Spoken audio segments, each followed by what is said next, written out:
আসসালামু আলাইকুম। রাতের শীর্ষ সংবাদে স্বাগত জানাচ্ছি শাহনাজ পারভীন। ভবন ও নির্মাণ কাজ অনুমোদনে পৃথক কর্তৃপক্ষ গঠনের নির্দেশ প্রধান উপদেষ্টার।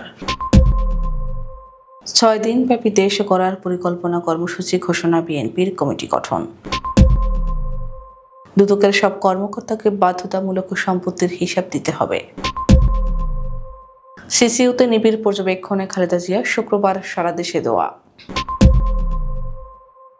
ঢাকা উত্তরের প্রশাসক এজাজের বিরুদ্ধে দুর্নীতির অভিযোগ অনুসন্ধানে দুদক।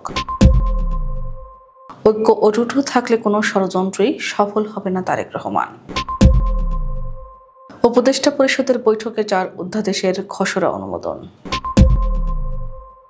ফেনীর দাগনভূঞা ছাত্র নির্যাতনে বরখাস্ত প্রধান শিক্ষককে স্থায়ী বহিষ্কার দাবিতে মানববন্ধন। গোপন চুক্তি করে বিনিয়োগ আনতে হবে এটা মনে করি না, ডক্টর দেবপ্রিয় ভট্টাচার্য। করাইল বস্তিতে বিএনপির হেলথ ক্যাম্প সেবা পেলেন 1200 মানুষ। শুক্রবার সকালের মধ্যে সচল হবে 7 দেশের নিবন্ধন অ্যাপ। দুদকের সামনে ককটেল বিস্ফোরণ। বেনাপোল কাস্টমস হাউসের রাজস্ব কর্মকর্তার ঘুষ ও হয়রানির সংবাদ প্রকাশে তোলপাড়। সেন্ট মার্টিনের 2 ট্রলার সহ 12 জেলেকে নিয়ে গেছে আরাকান আর্মি।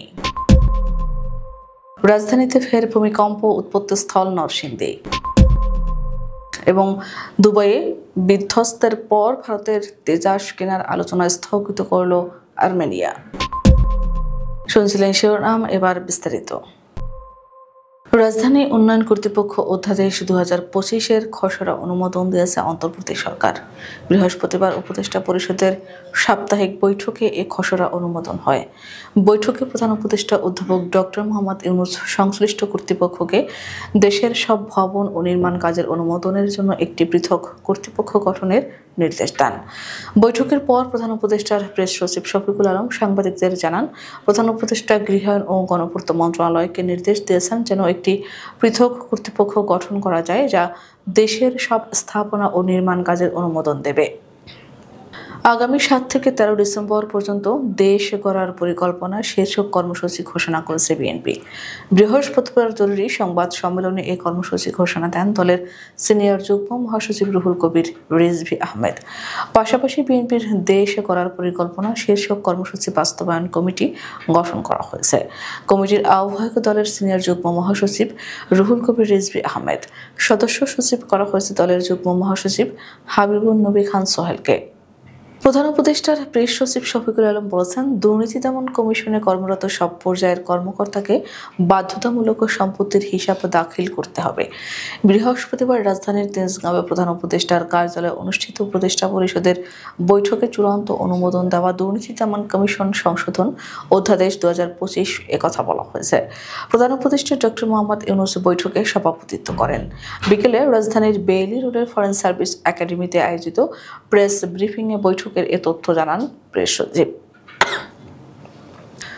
রাজধানীর এভারকেয়ার হাসপাতালে চিকিৎসাধীন বিএনপির চেয়ারপারসন বেগম খালেদা জিয়াকে করোনারি কেয়ার ইউনিটে নিবিড় পর্যবেক্ষণে রাখা হয়েছে।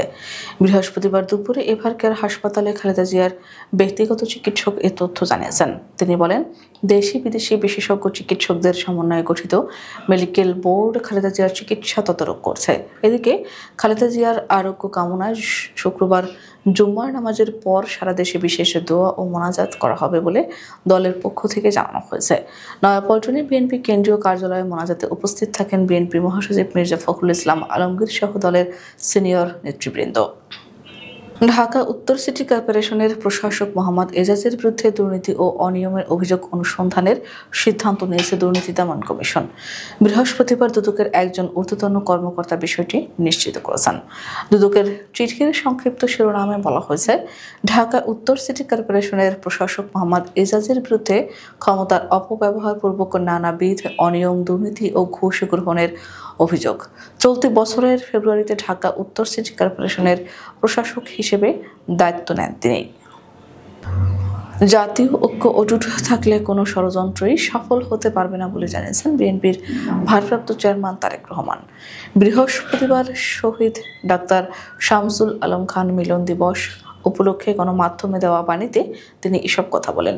তারেক রহমান বলেন, 5 আগস্টের ছাত্র জনতার ঐক্যবদ্ধ আন্দোলনে বিজয়ের মধ্য দিয়ে দেশ নতুনভাবে স্বাধীনতা পেলেও দেশমাতৃকার বিরুদ্ধে দেশি বিদেশি চক্রান্ত এখনও থেমে নেই।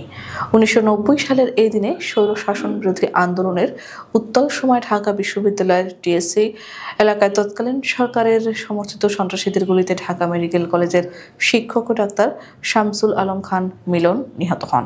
তার এই আত্মত্যাগ আন্দোলনকে গণবিক্ষোভের রূপ দেয় এবং সরকার পতনের পথ সুগম করে। সরকার 4টি অধ্যাদেশের খসড়া অনুমোদন দিয়েছে। বৃহস্পতিবার ঢাকায় প্রধান উপদেষ্টার কার্যালয়ে উপদেষ্টা পরিষদের সাপ্তাহিক বৈঠকে খসড়াগুলোর নীতিগত ও চূড়ান্ত অনুমোদন দেওয়া হয়। বৈঠকে প্রধান উপদেষ্টা অধ্যাপক ডক্টর মোহাম্মদ ইউনূস সভাপতিত্ব করেন।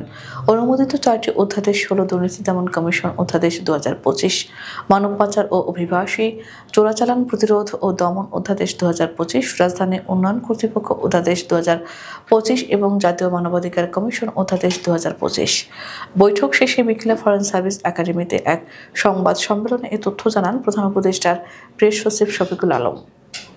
দুর্নীতি, অনিয়ম, অপকর্ম ও ছাত্র বলাৎকারের অভিযোগে বরখাস্ত হওয়া ফেনীর দাগনভূঞা উপজেলার 8 নম্বর জয়লস্কর ইউনিয়নের 2 নম্বর ওয়ার্ডের দক্ষিণ নেয়াজপুরে অবস্থিত মকবুল আহমদ উচ্চ বিদ্যালয়ের প্রধান শিক্ষক মঈনউদ্দিন আহমেদ চৌধুরীকে স্থায়ী বহিষ্কারের দাবিতে মানববন্ধন ও প্রতিবাদ মিছিল অনুষ্ঠিত হয়েছে। বৃহস্পতিবার স্থানীয় দক্ষিণ নেয়াজপুর বেকের বাজার নামক স্থানে এই কর্মসূচি পালন করেন বিদ্যালয়ের সাবেক শিক্ষার্থী, অভিভাবক ও এলাকাবাসী। মানববন্ধনকারীরা বলেন, সাময়িক বরখাস্ত হওয়া প্রধান শিক্ষক মঈনউদ্দিন আহমেদ চৌধুরীকে স্থায়ীভাবে বহিষ্কারের কোনো বিকল্প নেই, কারণ দীর্ঘদিন ধরে তিনি প্রতিষ্ঠানের শীর্ষ পদে বসে দুর্নীতি করেছেন। দুর্নীতি ও অনিয়মের মাধ্যমে তিনি কামিয়েছেন লাখ লাখ টাকা। এছাড়া ছেলে শিক্ষার্থীকে যৌন হয়রানির অভিযোগে তার বিরুদ্ধে মামলা চলমান। এমন অনৈতিক ও চরিত্রহীন লোক শিক্ষা প্রতিষ্ঠানের প্রধানের চেয়ারে বসে থাকলে তার কাছে শিক্ষার্থীরা নিরাপদ থাকবে বলে মনে হয় না। মানববন্ধনে অংশ নেওয়া বক্তারা বলেন, এই লম্পট মঈনউদ্দিন আহমেদ চৌধুরীর কাছে আমাদের সন্তানরা নিরাপদ নয়। একটি চক্র এই লম্পটকে নানা অপকৌশল করে ফিরিয়ে আনার অপচেষ্টায় লিপ্ত রয়েছে। এলডিসি থেকে উত্তরণের পর বন্দর ব্যবস্থাপনার আধুনিকায়ন জরুরি হলেও গোপন চুক্তি করে বিনিয়োগ আনতে হবে, এটা মনে করেন না সেন্টার ফর পলিসি ডায়ালগের সম্মানীয় ফেলো ও নাগরিক প্ল্যাটফর্মের আহ্বায়ক ডক্টর দেবপ্রিয় ভট্টাচার্য। বৃহস্পতিবার রাজধানীর পুরানা পল্টনে ERF মিলনায়তনে অর্থনৈতিক সাংবাদিকতা গ্রন্থের প্রকাশনা অনুষ্ঠানে প্রধান অতিথির বক্তব্যে তিনি এসব কথা বলেন। ডক্টর দেবপ্রিয় ভট্টাচার্য বলেন, বাংলাদেশের বন্দর ব্যবস্থাপনাকে আধুনিকায়ন করতে হবে, এটার কোনো বিকল্প নেই। এলডিসি থেকে উত্তরণের পর প্রতিযোগিতায় টিকে থাকতে বিনিয়োগের প্রয়োজন হবে। দেশের অভ্যন্তরীণ বিনিয়োগ যথেষ্ট নয়, তাই কারিগরি ও বিদেশি বিনিয়োগও প্রয়োজন, এ ব্যাপারে কোনো আপত্তি নেই। করাইল বস্তিতে গত 25শে নভেম্বরের ভয়াবহ অগ্নিকাণ্ডে ক্ষতিগ্রস্ত মানুষের সহায়তায় বিএনপির ভারপ্রাপ্ত চেয়ারম্যান তারেক রহমানের নির্দেশে দলটির উদ্যোগে 2 দিনব্যাপী একটি হেলথ ক্যাম্প অনুষ্ঠিত হয়েছে। বৃহস্পতিবার সকাল 10টা থেকে সন্ধ্যা পর্যন্ত দিনব্যাপী এই ক্যাম্পে দুর্ঘটনায় আহত বিভিন্ন সমস্যা নিয়ে আসা প্রায় 1200 রোগীকে প্রাথমিক স্বাস্থ্যসেবা প্রদান ও ঔষধ বিতরণ করা হয়। বিএনপির স্বাস্থ্য বিষয়ক সম্পাদক ও বাংলাদেশ মেডিকেল বিশ্ববিদ্যালয়ের ইউরোলজি বিভাগের সহযোগী অধ্যাপক ডক্টর মোহাম্মদ রফিকুল ইসলামের তত্ত্বাবধানে হেলথ ক্যাম্পের প্রথম অংশ করাইল বস্তির এরশাদ মাঠে এবং দ্বিতীয় অংশ ক ব্লকের কবরস্থানগুলিতে পরিচালিত হয়। ঠিকানাজনিত সমস্যার কারণে 7 দেশে সাময়িকভাবে বন্ধ রয়েছে পোস্টাল ভোট বিডি অ্যাপের নিবন্ধন কার্যক্রম। তবে শুক্রবার সকালের মধ্যে এই অ্যাপ আবার চালু করার চেষ্টা চলছে, যাতে ছুটির দিনটিকে প্রবাসীরা কাজে লাগাতে পারেন। বৃহস্পতিবার বিকেলে নির্বাচন ভবনে এক ব্রিফিংয়ে out of country voting system and implementation প্রকল্পের টিম লিডার সালিম আহমদ খান এসব কথা জানান। তিনি বলেন, আমরা কাজ করছি শুক্রবার সকালের মধ্যে নেক্সট রিলিজটা দেওয়ার জন্য। রাজধানীর সেগুনবাগিচায় দুর্নীতি দমন কমিশনের সামনে ককটেল বিস্ফোরণ ঘটিয়েছে দুর্বৃত্তরা। তবে এই ঘটনায় এখন পর্যন্ত কোনো হতাহতের সংবাদ পাওয়া যায়নি। বৃহস্পতিবার সন্ধ্যা 7:30টার কিছু সময় পর এই ঘটনা ঘটে। বিষয়টি নিশ্চিত করেছেন রমনা থানার উপপরিদর্শক আব্দুল কাদের। বেনাপোল কাস্টমস হাউসের শুল্কায়ন গ্রুপ 2-এর রাজস্ব কর্মকর্তা সুলাইমান শাহেদের বিরুদ্ধে আমদানিকারক প্রতিনিধিদের ভয়ভীতি দেখে ঘুষ আদায়ের অভিযোগ নিয়ে কয়েকদিন ধরে বিভিন্ন পত্রিকা ও অনলাইন নিউজ পোর্টালে সংবাদ প্রকাশিত হওয়ায় তা নিয়ে তোলপাড় শুরু হয়েছে। বেনাপোলের বর্তমান বহুল আলোচিত এই সংবাদ প্রকাশের জেরে একটি প্রভাবশালী পক্ষ সংবাদ কর্মীদের শাসাতে মরিয়া হয়ে মাঠে নেমেছে বলে অভিযোগ পাওয়া গেছে স্থানীয় সংবাদ কর্মীদের কাছ থেকে। গত মঙ্গলবার দিনভর কাস্টমসের সুবিধাভোগী একটি মহল রাজস্ব কর্মকর্তা সুলাইমান শাহেদের পক্ষ থেকে সংবাদ কর্মীদের আর্থিক প্রলোভন, চাপ এবং ভয়ভীতি দেখিয়ে প্রচারিত প্রতিবেদন প্রত্যাহারের চেষ্টা করেছে বলে অভিযোগ পাওয়া গেছে। বঙ্গোপসাগরের উত্তরে মাছ ও শিকারে যাওয়া টেকনাফ সেন্ট মার্টিনের 2টি ট্রলার সহ 12 জেলেকে ধরে নিয়ে গেছে মিয়ানমারের সশস্ত্র বিদ্রোহী গোষ্ঠী আরাকান আর্মির সদস্যরা। এই তথ্য নিশ্চিত করেছেন ট্রলার মালিক সেন্ট মার্টিনের বাসিন্দা নূর মোহাম্মদ।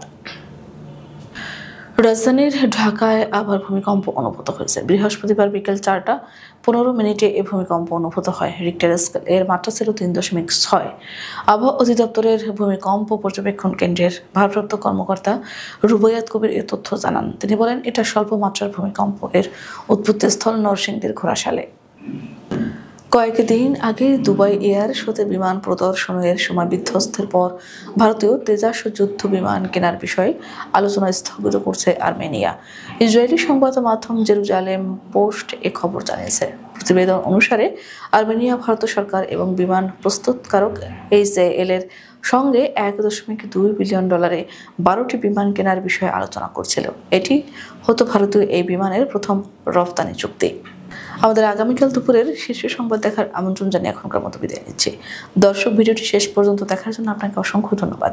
নিত্য নতুন সংবাদ পেতে আমাদের ইউটিউব চ্যানেলটি সাবস্ক্রাইব করুন ও নিয়মিত নোটিফিকেশন পেতে বেল বাটনটি ক্লিক করুন এবং আমাদের ফেসবুক পেজটিতে লাইক করুন। এছাড়াও আমাদের ভিডিওতে লাইক দিয়ে শেয়ার করুন। আল্লাহ হাফেজ।